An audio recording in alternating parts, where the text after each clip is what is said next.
Alors, on a expliqué en fin de semaine deux Gmarottes. La première qui disent que les femmes, elles ont un plus grand salaire que les hommes. Et deuxième Gemara qui nous dit que les femmes, de quelle manière elles sont zochot, les femmes, Bema et Zachian, en envoyant leur mari étudier la Torah, leurs enfants étudient la Torah, leur mari étudie la Torah, et en attendant que leur mari revienne du Beth Midrash. On avait demandé de quelle route on parle.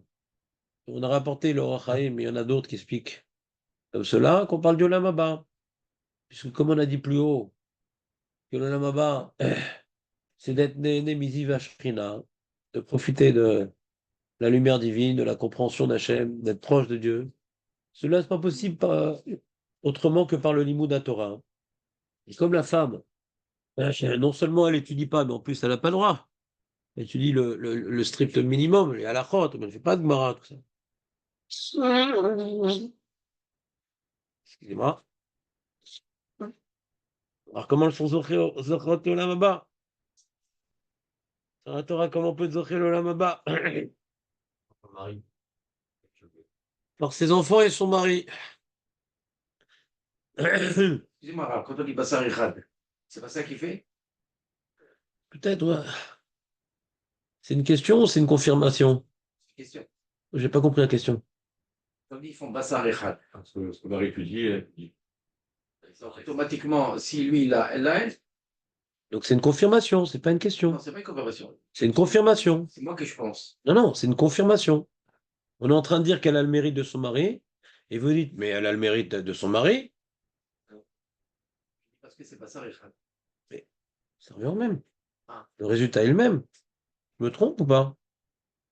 Non, je me trompe pas? Ça revient au même, non? c'est C'est-à-dire, automatique. Mais s'il la laissait pas, qu'il le laissait étudier, c'est automatique, quoi. Il a le son de son mari, quoi. Ce qu'ils font, quoi. C'est ça qui me dit. Même si. Mais ça ne donne pas le son de l'étudier. Elle va travailler. ah. Et c'est quoi ce truc de Bassar Echad? Ça, ils sont passés sur la roupa, alors tout pareil. Elle, c'est une très grande réchaïte, lui, c'est un grand sadique. Elle va aller au Lamaba, vous croyez? La grande réchaïte. Elle va aller au Lamaba, vous croyez, parce qu'elle est mariée qu'à un sadique? c'est pas Bassar. Bassar Echad, c'est pas biologique, Bassar Echad. C'est-à-dire quand C'est qu'ils sont ensemble. il y a fusion. Ils travaillent ensemble, ouais. Non, mais il y a un truc. Voilà. Donc si elle n'aide pas son mari, ouais, si elle n'aide pas son mari pour aller étudier la Torah, ou là, un route de Torah, elle fait pas, elle joue pas, elle fait pas son rôle. Il ne peut pas aller tout seul, de toute façon. Il a pas le salaire. S'il va tout seul contre son avis, il n'a rien gagné. Comment? S'il va tout seul contre son avis, il n'a rien gagné. Contre l'avis de qui? Sa femme. Il a rien gagné? Il peut pas. Il n'a pas sa bracha. Il peut pas. Ça ne rentre pas. Je sais pas. Non? Je suis pas au courant.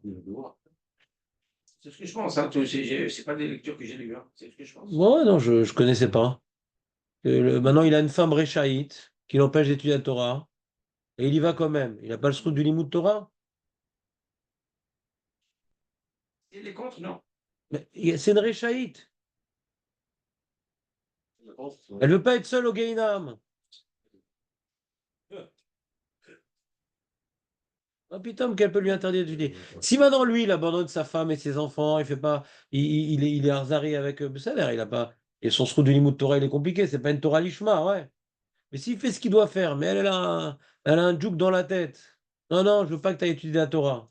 Et en cachette, il va étudier. Qu'on n'aurait pas le salaire. La malo, d'ailleurs. Bah C'est comme ça qu'il faut faire quand on est marié avec une folle. En cachette. Faut pas l'exciter, la folle. Faut pas l'exciter. Ça marche. Mais bien sûr que ça marche. Bien sûr que ça marche.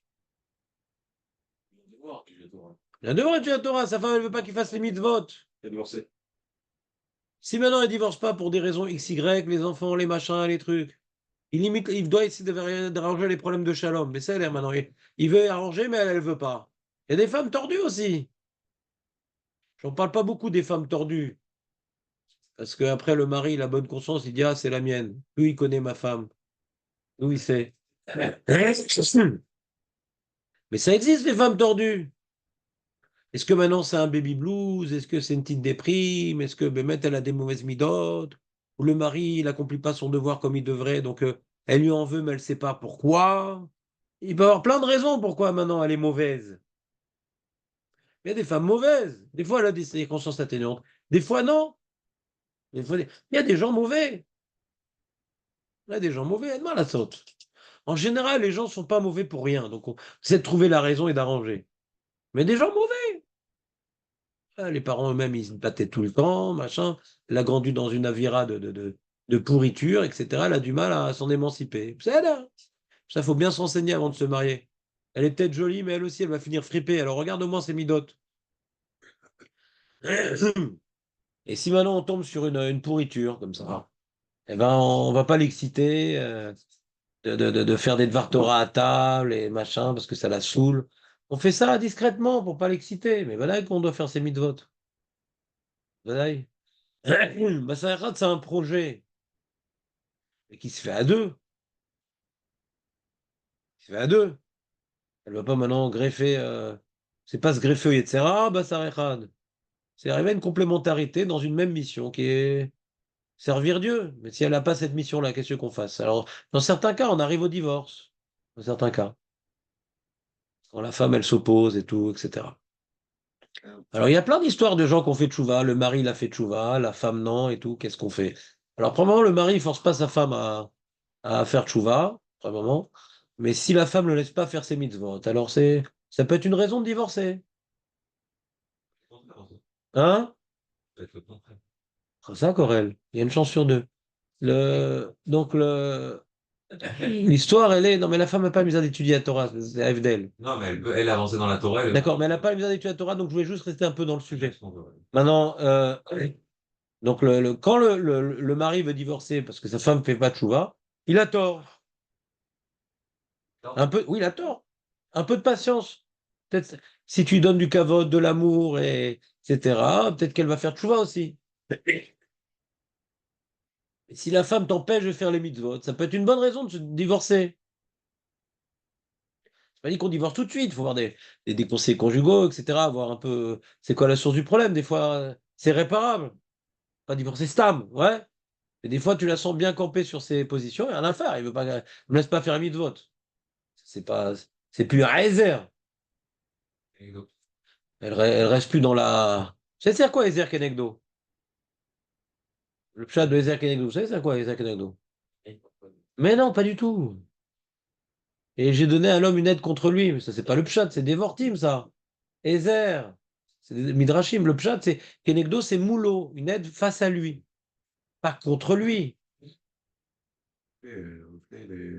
Pourquoi il doit travailler là? Si tu veux, c'est possible comme explication. Mais moi, je te traduis déjà. Je n'explique pas. Je n'explique pas. Je traduis. Ezer Kenego va avoir les rishonim. Ezer moulo. Keneged, c'est moule. C'est pas contre. Ouais. Mais la Gemara, elle a fait une dracha. Im zacha ezer, im lo zacha kenegdo. Mais ça ne peut pas aller ensemble. Im ze ezer, zelo kenegdo. D'après la compréhension que vous avez contre, ça ne peut pas être une aide contre. Zacha ezer, lo zacha kenegdo. Il y a une, comment dirais-je, une dracha, c'est pas du pshat. J'ai rigolé, hein, moi.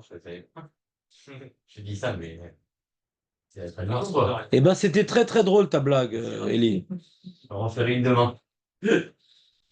Tu nous as mis de très très bonne humeur ce matin. Il y a des matins comme ça. Donc, Ekitsour. Donc, le Or HaChaim Akadosh, on a vu jeudi le Or HaChaim Akadosh qui disait, qui est parti en vrille, il dit quel rapport avec la Gemara? Il a parlé des gens qui donnaient de l'argent à la Torah. Vous vous rappelez de ce Or HaChaim Akadosh? Tu te rappelles ou pas? Le Or HaChaim Akadosh, tu te rappelles ce qu'il dit?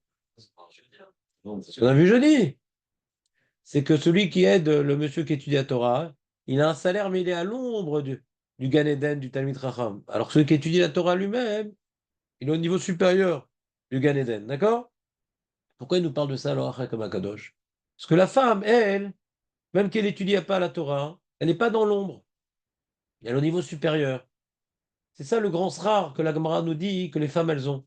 Même qu'elles n'étudient pas la Torah, elles ont le niveau de proximité avec Hachem comme si c'était un Talmid Chacham. Ouais. Faut pas l'avoir juste comme le Balabait qui aide le Talmid Chacham. Elle est plus que le Balabait. Il a pas le- Et Al-Pipchat, c'est pas shoot, parce que le Balabait, comment le Balabait, il aide le Talmid Chacham, il donne de son argent, etc. Mais elle sacrifie sa vie. Elle s'investit dans son corps, dans ses pensées. Elle est complètement investie dans ça. Que les enfants, ils étudient la Torah, qu'ils réussissent en Torah, que son mari réussisse. Elle investit tout ce qu'elle est. Pas elle donne juste de l'argent. Comprenez ou pas? Toute sa vie, elle est tournée vers ça. C'est pas uniquement le laisser faire.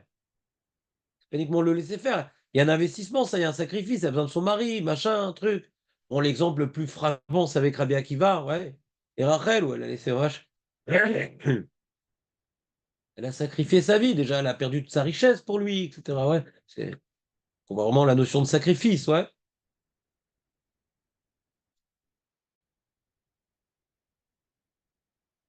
Il y a le Netziv dans son pirouche, le Meroumé Sadeh, il dit un chidouche connu par un certain nombre de personnes qui le connaissent. Ce chidouche. Moi, j'ai entendu quand j'étais petit, c'est-à-dire au début de ma découverte de la Torah. Je pensais que c'était un midrash, non, c'est pas un midrash, c'est un Meroumé Sadeh chez nous. Meroumé Sadeh, c'est le pirouche de Netziv sur la Gemara. Meroumé Sadeh. Netziv. Vous savez c'est qui le Netziv? Non. C'est le roi Shiva de Vologine. C'est qu'il avait comme Talmidim tout plein de Gdoléador, dont un, le Rav Kook. Le Rav Kook se définit comme étant le Talmid du Netziv, mais pas que lui. Tous les briskeurs, c'est Talmidim du Netziv. Parce que là, je me rappelle. Rav Kook est Ashkenaz, complètement. Pas une goutte de sang sfarade, pur. Ouais. Ma fille, elle Quoi? m'a dit ça vendredi, j'ai dit. Non, tu te trompes avec le Rav Kook de Tveria.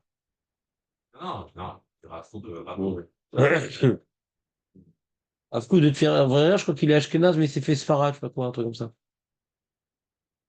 Faut connaître. Moi, je connais pas bien. Un, je sais pas c'est quoi leur lien de parenté, est-ce qu'ils sont en famille, je sais pas. En tout cas, avec Itsour. Il y avait un Rav Kook aussi, il y a un Rav Kook aussi à Rehovot. Rehovot, la cacheroute de Méadrine, c'est marqué Rav Rubin et Rav Kook. Ouais, c'est bien, Zach. Donc, t'entends Julien? Il dit comme ça, il dit c'est quoi le grand salaire qu'elles ont les femmes? Il veut expliquer le Netziv. C'est quoi le grand salaire qu'elles ont les femmes? Alors, d'après le Rachaim Akadosh, on a expliqué c'est quoi le grand salaire qu'elles ont les femmes. C'est que normalement, elles auraient dû recevoir le salaire comme un balabait, à l'ombre du Talmud Chacham, dont elles ont le même salaire. Et elles sont nées Misi Vashrina directement et pas juste elles ont une part au Lamaba. Ouais? Vous me suivez ou pas? Ça tombe très très bien. Alors je vais vous lire le Meroumé Sadeh, qui est fondamental, que si vous ne le connaissez pas, ça va changer votre vie. Peut-être celui de votre femme à la limite.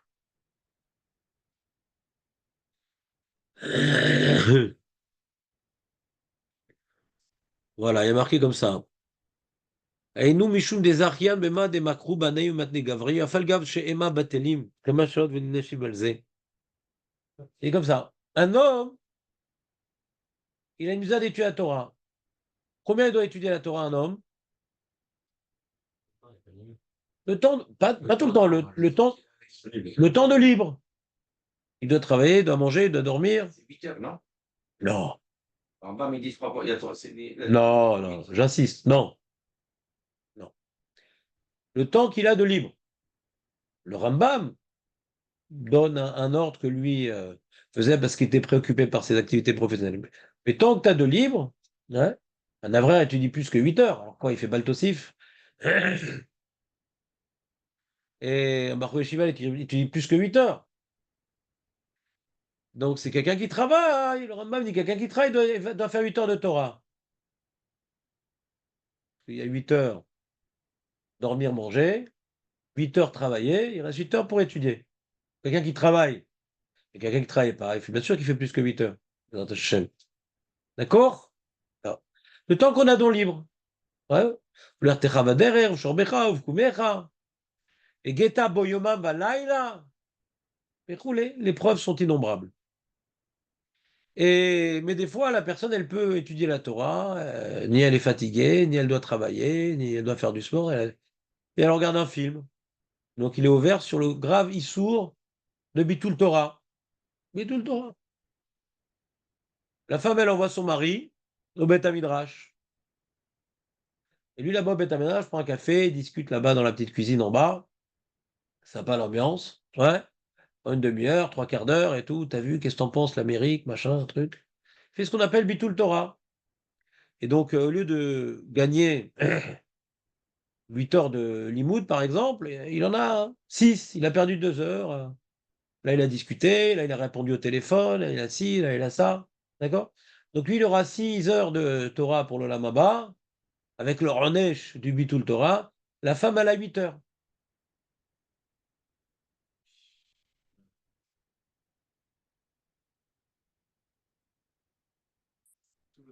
Afalgav, je vous lis le Meru Messadeh. Afalgav, Shehema Batelim, Kama Shaot, Vene'inashim Alze. Les hommes, ça leur arrive de faire Bitul Torah et ils vont être punis sur cela. Mikol Makom Aisha. Mikabel Etzra ala Sha'a Shelomdim, Ven Ane Nashim ala Sha'a Shemevatlim. Ve'u Shelom Yirtzonam Shel Anashim. Si la femme, elle fait tout, pour son mari, il est l'esprit tranquille pour étudier la Torah, machin, elle l'embête pas, le truc, etc. Et lui, au lieu de profiter de son temps libre, il le perd. Elle va pas être punie, lui, il va être puni. Donc elle a un plus grand salaire que le mari. Il veut expliquer pourquoi la femme elle a un plus grand salaire que le mari. Gadol Aftaratan Shel Nashim. Parce que elles sont récompensées pour le limoud de leur mari et elles sont pas punies pour le bitul Torah de leur mari. Donc ça racole normalement, une femme, elle est supérieure au mari. Normalement. On parle du. Tout remords à la frère qui lui dit pas trop, quoi. Qui passe du temps à faire autre chose, quoi, oui. C'est une formation salaire. Ah ouais, Nicolas, Ça va, je suis une Ouais. Je sais pas, je comprends pas très bien ce que tu dis. Moi, de ma vie, j'ai jamais étudié pour envoyer un lamaba à ma femme. Non, mais t'as des remords. Jamais. Non, pas des remords. Excuse-moi, ta femme, en général. Ta femme, elle se saigne comme ça. Elle dit, elle a des enfants, elle travaille, elle a une vie qui est très difficile. Et la fois, elle est censée être là-bas et étudier. Alors, quand tu vas, tu l'enlèves. Et quand il étudie pas, il est un peu remords. Ma femme, elle est en train de se saigner et moi, je suis en train de rigoler boire avec le papa, il va se sentir mal. Et ça, tu lui enlèves ça en une seconde, quoi. Ouais, moi c'est que pour moi, la faute, c'est pas sur elle, quoi. Il y a un peu remords qui peut exister, quoi, que tu enlèves en 2 secondes avec ça. Ouais, tu peux, mais. Regarde, mais attends, mais ici. Quelqu'un te paye. Écoute-moi, écoute-moi. Tu te saigne pour ça, t'as un remords de dire, attends, moi, je fais ça et lui, il en train. Écoute-moi, Julien. Il y a un petit détail, que les femmes, elles sont pas médagdek sur ce native comme il faut. Il y a marqué comme ça. Aïcha mekabelet srar à la sha'a chez l'omdim. Elle n'a pas 8 heures de limoud à son potentiel, elle a 6 heures de limoud. Il a été mevatel 2 heures, elle n'a pas 8 heures, elle a 6 heures. Ah ben, elles n'ont pas le neige du Bitul Torah. Il y en a qui m'ont présenté, moi quand j'étais petit, on m'a présenté, non, c'est comme si tu avais étudié pendant 8 heures. J'ai dit, mais je ne vais pas étudier ces 8 heures. C'est-à-dire comme ça. Pourquoi moi j'ai du mal à comprendre ce qu'on me disait quand j'étais jeune à Brère? Ouais. Je dis, mais il y a un principe dans la Torah. Quelqu'un, il est tombé malade. D'accord? Et comme il est à nous, il y a deux cas de figure. Un cas, il ne peut pas faire une mitzvah. Un autre cas, hein, ouais. Alors, du coup, il va faire une avéra, je sais pas, il va manger un Kippour, machin, parce qu'il est malade. D'accord? On est d'accord que quand tu es à nous, le fait d'en manger un Kippour, on ne vient pas maintenant de comptabiliser cette avéra. Anus, keman de lo avid dami. Quand tu es honnête, c'est comme si tu n'avais rien fait. Aval anus, lave ke avid dami. Honnête, c'est pas comme si que tu as fait. Le mec, il était malade. Il n'a pas pu faire ses 8 heures de limoud de Kollel. On va lui payer ses 8 heures de Kollel, 8 heures de limoud. Hachem va lui donner ses 8 heures. Il voulait étudier, mais il n'a pas pu, il était malade. Est-ce qu'on lui donne ses 8 heures de limoud? Hein? Et la en chambre, peut-être. Non. Il est tombé malade. Basma. Il l'a pas fait. Le mec, il voulait investir dans de la crypto-monnaie. Il s'est cassé la jambe, il n'a pas pu le faire, et puis Tom s'est augmenté d'un coup. On va lui donner. Mais je voulais investir. T'as pas investi? Le mec, maintenant, il devait payer son PV.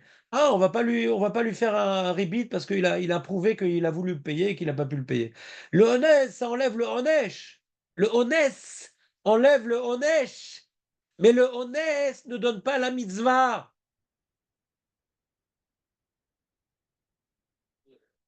J'ai voulu faire une mitzvah. Ouais. J'ai voulu étudier la Torah. Et une mara comme ça avec Rava et comment il s'appelle? Rava Abaye. Rava Abaye היה עוסק בתורה, רבה היה עוסק בתורה וגם גומל מילות חסדים. Abaye était beaucoup étudié la Torah, Rava il faisait aussi Torah avec milut chassadim. Les deux descendent de Eli, avec ouais, avec la klala, ceux qui descendent de Eli, ils passent pas les 40 ans. Alors Abaye il est mort à 40 ans et Rava il est mort à 60 ans. Hein?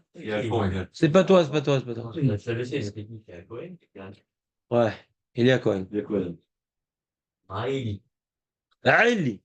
C'est celui qui a béni Ishmael. Exactement. D'accord. Tout le temps qu'il n'a pas pu étudier la Torah à Rava, parce qu'il faisait du Gmilut Chassadim, il a perdu cette Torah-là. Hachem lui a donné 20 ans de plus pour compléter le Limud Torah qu'il n'a pas pu étudier parce qu'il faisait Gmilut Chassadim.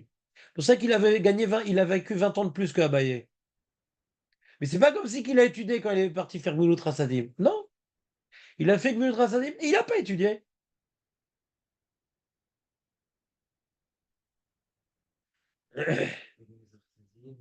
Il n'a pas étudié. Ce qu'il n'a pas étudié, il n'a pas étudié. T'as eu un honnête, tu l'as pas fait. J'ai fait un cours avec la Chabruta là, de Julien, un vendredi. Il avait dit aussi que on a un honnête comme ça, on doit se remettre en question parce que ça n'arrive pas stable non plus. Ça veut dire que des fois, Dieu il nous empêche de faire Badaï. C'est ce qu'on a appris pour la souka. Quand Hachem, il n'est pas content de nous, il envoie la pluie pour pas qu'on accomplisse la mitzvah de la souka. On est à nous. On est à nous. Bah, pourquoi j'aurais pas. Non, mais t'es pas dans la souka, mon ami, donc t'as pas la mitzvah de la souka. Hachem, il veut pas de ta mitzvah. On a vu également qu'il y a Issourin chez la Hava. Hachem, pour nous raffiner encore plus, des fois, à nous, mais pour raffiner Sadikim encore plus, alors il peut envoyer des sourines, ouais, pour qu'il soit complètement nickel, le monsieur. Mais la Gemara dit maintenant, si ces sourines-là entraînent Bitul Torah, c'est plus Issourin chez la Hava. Ah, pourtant, s'il peut plus étudier parce qu'il souffre tellement, hein, pourquoi c'est Surim Shalava? S'il a le mérite du limoud quand il souffre, ah, pourquoi la Gemara elle dit quand il souffre, à un tel point qu'il peut pas étudier, c'est plus Surim Shalava? Bien sûr, il a le srout. Suivez ou pas? Il n'a pas le srout quand il est malade, qu'il peut pas étudier. Il n'a pas le srout. C'est ça qu'on dit Srar mitzvah, mitzvah. Comme dans la Torah, Liberou Kota et Telechu. Si maintenant vous faites les mitzvot, et tu as Torah, machin, Béhamal et tout, alors je vais faire la pluie en son temps, il n'y a pas de guerre, les femmes vont pas être ma pile, machin, toute la totale. Pourquoi?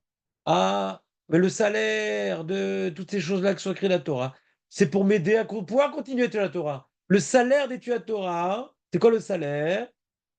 Salaire de faire les mitzvot. Hachem va me donner les moyens de pouvoir encore étudier la Torah. Mais si je suis à nous, c'est une punition. C'est une punition. Le salaire, moi j'essaie d'étudier la Torah et en priant que Hachem me donne jusqu'à mes derniers jours la possibilité d'être au chef vélomètre, sinon c'est une punition. Hachem, il n'a pas aimé ma Torah. S'il m'oblige de sortir pour la parnassa, pour s'il d'arrêter d'étudier toute la journée, c'est un onesh terrible. Ah, mais t'es pas tout. Moi, je dis onesh. C'est ce que nous disons à Shabbat et à Yom Tov. Mais simchelkenu betoratecha. Que tous nos asakim soient dans la Torah. Que notre élève dans notre vie, notre occupation, ce soit la Torah. On prie pour devenir des abrichim, les amis. Simchelkenu betoratecha. Que notre occupation, c'est ça que la Torah. Pas d'aller au Bate Mishpat, et pas d'aller travailler, pas de ci, pas de ça. Attends, on a vu que la Morata, on a dessus du travail, parce que il n'a même pas la force d'étudier autant.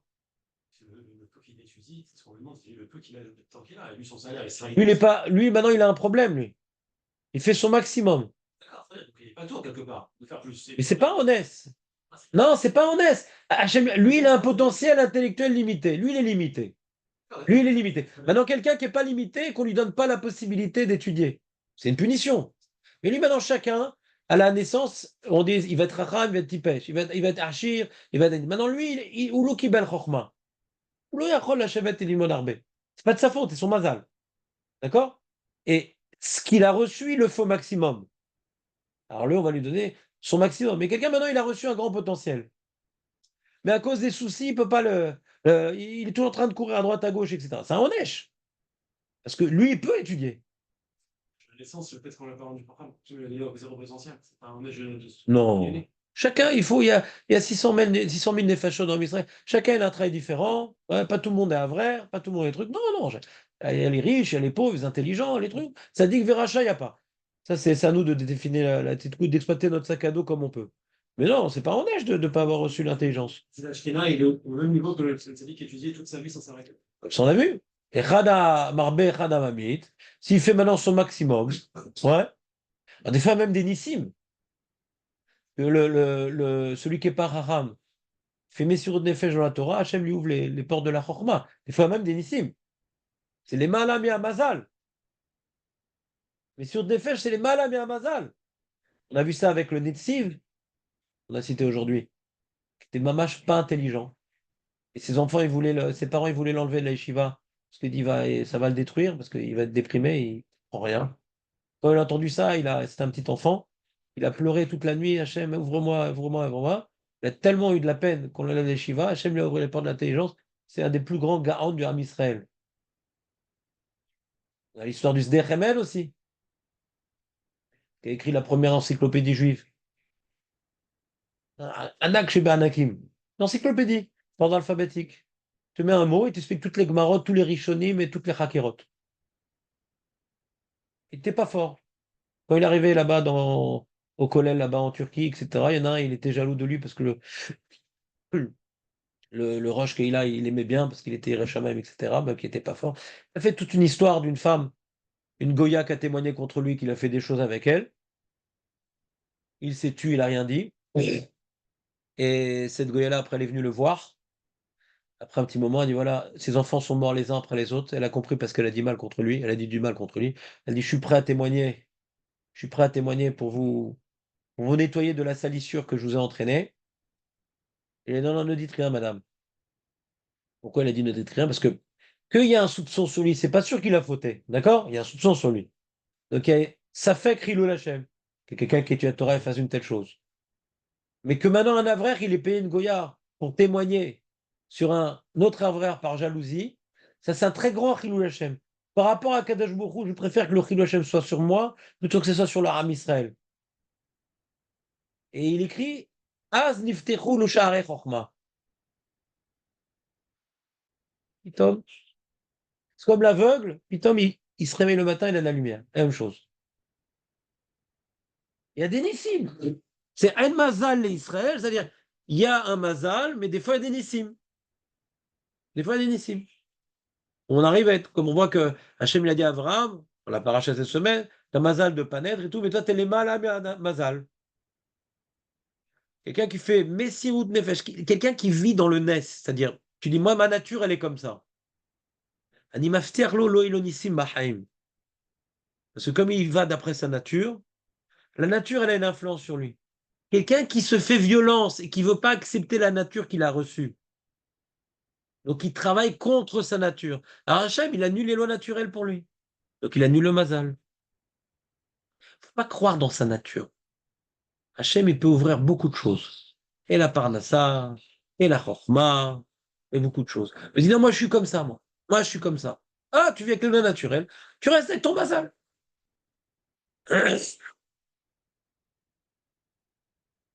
Donc il faut être médaillek dans le netziv qui dit qu'elle va recevoir. Donc, par rapport à la petite angoisse que tu crois qu'on a envoyée, non. Le leurre de Torah qu'il n'a pas étudié, elle ne l'aura pas. Parce que si on dit Bassar Echad, comme notre ami Rachamim, donc elle va recevoir la Torah qu'il a étudiée, mais pas plus. Mais lui va être Néhénash et pas elle. Tu comprends la nuance? Dans l'histoire du Racham, finalement, si on fait le bilan, la femme, elle va rester avec un salon, et la vraie, elle va rester impunie. Non, la femme, c'est une Goya. De toute façon, elle était mal barrée déjà d'emblée. D'accord, mais on la salit. Oui, la salie, Et la vraie, il reste impunie. impunie. Et Mais si on en apprend que cet Avrekh-là, il a payé une Goya par jalousie de son copain, c'est un grand Chilul Hashem. je les mets. C'est un grand Chilul Hashem. C'est un grand Chilul Hashem. Il dit, tel que maintenant on a un doute sur moi, c'est un petit Chilul Hashem. Naron, c'est moi qui subis ce Chilul Hashem. Mais par rapport au Chilul Hashem, au mieux que moi je subisse un Safek Chilul Hashem, plutôt qu'un grand Chilul Hashem. Le Cheshbon n'est pas shoot pour quelqu'un qui est un descendant d'Abraham. Que le but c'est Gvod Hashem Baolam. Est-ce que le but c'est Gvodi Baolam ou Gvod Hashem Baolam? Zayesod. Vous avez parlé de Messimout Nefesh, il y a quelqu'un qui allait contre sa nature, alors, pourtant, ça veut dire que ça a l'air simple comme ça, mais Hachem, il a dû changer le nom d'Abraham pour changer de Nadal. Alors, comment ça se passe pour nous? On change pas de nom. Enfin, je veux dire, comment ça marche? Bah, on a appris de là justement quand quelqu'un est malade, on lui change le nom pour lui changer son mazal. Ouais. De là on a appris. Obligé de passer par le changement de nom. Et le Rambam il dit changer de nom, c'est changer, non, c'est pas changer de nom. Le Rambam il dit c'est se changer entièrement. Le Rambam il dit lave les chanotes et Hachem Greda. Quand il parle de Shinui Hachem pour quelqu'un de malade, il dit non, Shinui Hachem, c'est symbolique. Mais c'est-à-dire c'est plus le même. Ah, je le reconnais plus, tiens. Le petit relou là, il est devenu très agréable, très. Je ne le reconnais plus. C'est plus le même. Comme c'est ce que j'appelle le syndrome du frère jumeau. Ouais. C'est son frère jumeau qui est venu aujourd'hui. On est au bas. Quand maintenant t'es plus le même, c'est que tu as lutté contre ta nature. Vous comprenez ou pas? Et quand en général il a une chazaka, d'être plus ou moins le même toute sa vie. C'est comme je rencontre des copains que j'ai pas vus de longue date, et je leur fais encore des bonnes blagues. Je dis, oh, tu n'as pas changé. Ouais. C'est dommage que ils disent ça sur moi, mais c'est comme ça. Ouais. Pourquoi tu veux que je leur fasse un partora d'emblée? Une bonne blague. Ouais. Tu as compris? Allez, les amis. Vous avez compris le Netziv? Ouais. Et si le monsieur, le peu de temps qu'il a, il étudie, pas de sa faute. Ouais. Il fait ce qu'il peut avec ce qu'il a. Alors sa femme, alors on a dit lui, il aura le même salaire que celui qui étudie toute la journée. Ouais. Et sa femme aussi. Et un truc en plus.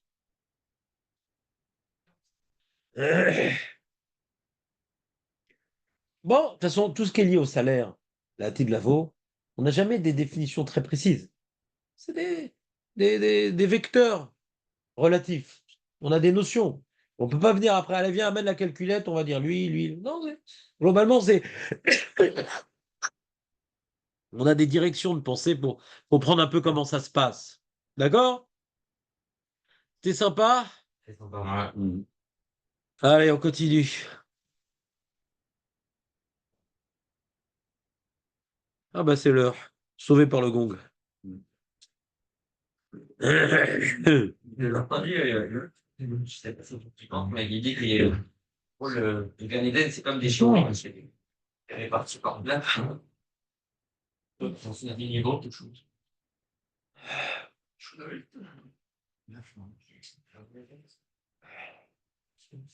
la bien qui va. Même chose. Sur la bien qui va. Allez. J'ai pas entendu ce que tu as dit, Eli. Je sais plus qui pense, mais